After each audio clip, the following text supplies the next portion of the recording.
to standardization, where to draw the line between autonomy and compliance. Angel, you've not yet started us off on a topic. Are you comfortable starting us off with this one? Definitely. Okay. You know, it's very interesting when you talk about standardization. One of the biggest challenges that we have on the media broadcasting is how do you actually standardize several processes that they are very creative. Let me put it this way. How do you actually standardize the process for a graphic artist to actually say, you know something, in order to prepare the perfect graphic that we're gonna need, you need to follow step A, B, C, and D. And by the way, you only have 1 hour to do it. That's very extremely difficult in our industry. You can have a graphic artist say, you know something, I don't feel extremely creative today, and you don't get the right product today. But what we have been able to get is that in order not to actually affect the way that the artists work, we have actually mapped the process on what is the tools or what is actually the line of work that he used to actually create the product. And that's what we actually focus on. Make sure that we actually reduce the waste and reduce the actual parts in the process that will make it more time take that, but still keeping the creative part on the artist to produce what they need to do without affecting how creative they can be that day. So it's a very extremely thin line between that autonomy and that compliance on the process. But if you actually focus on those pieces, you actually be able to have both parties to be very happy and get the result that you're looking for without affecting the creativeness of the artist.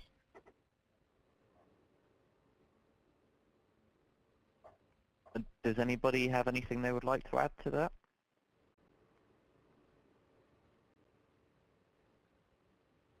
I have a slightly different angle on this standardization. Of course. Yeah, sure, Brad, please. So I've looked at standardization and local variation, and it comes up almost wherever you have operational excellence, because you want to have standard ways of operating to achieve consistency, reliability, and low cost. But it always comes at a price, and there's always a limit where it makes sense and where it doesn't make sense. One of my favorite stories around this is I was having a lunch with someone at Shell in Shell Center in London, and we were talking about Exxon. And in the oil industry, they talk about top quartile performance, second quartile, third quartile. The oil companies, the oil majors, share performance data among themselves as disguised. They do it through third parties. So they can tell who's doing well and where they rank. And in the oil majors, Exxon is one of the companies that always rates near the top in terms of performance. And they have very standard ways of doing things. They have standard operating procedures for just about everything.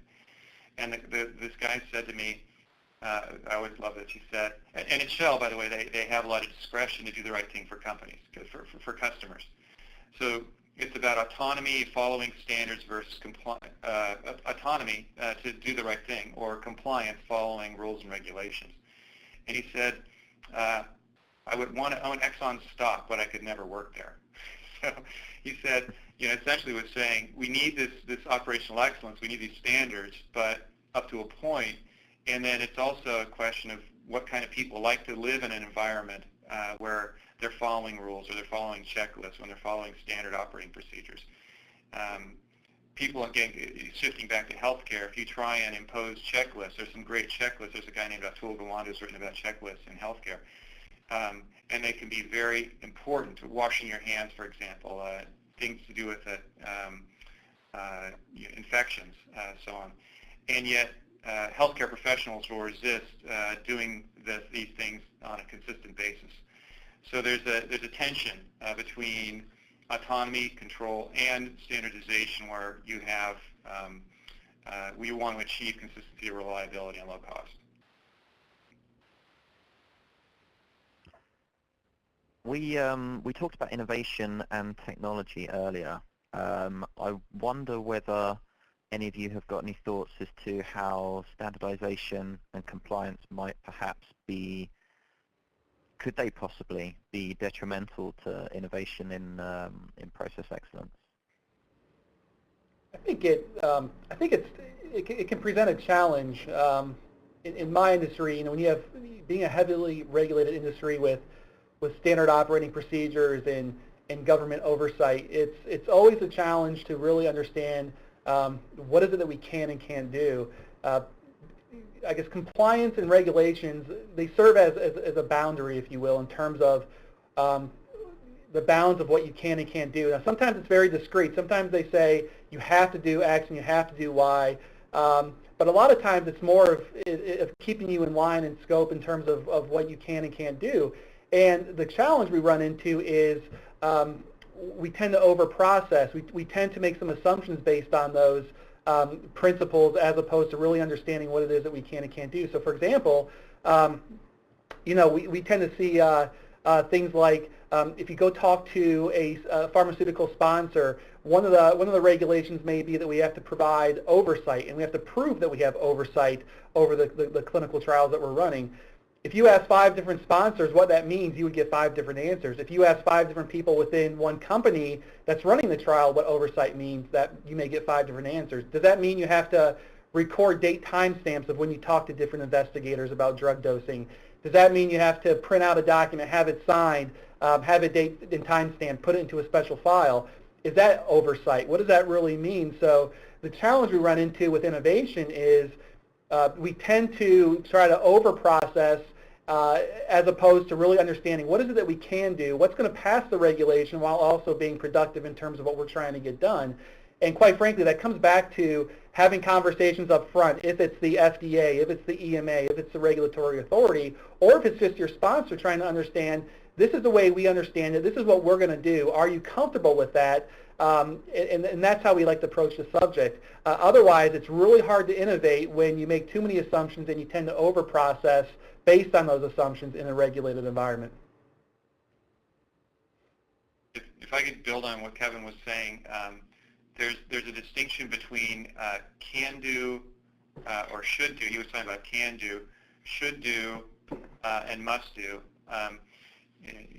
There are guardrails. There are things that people have to do. There are things that are sort of decision rights you have sort of boundaries around. And then there are things where you actually want to encourage people to innovate. So being clear about decision rights is an important way to spur innovation, to say you must do these things, but over here we actually encourage you to use your discretion and your latitude to come up with new ideas.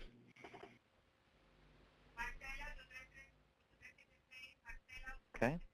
Danica, do you have any thoughts on this at all?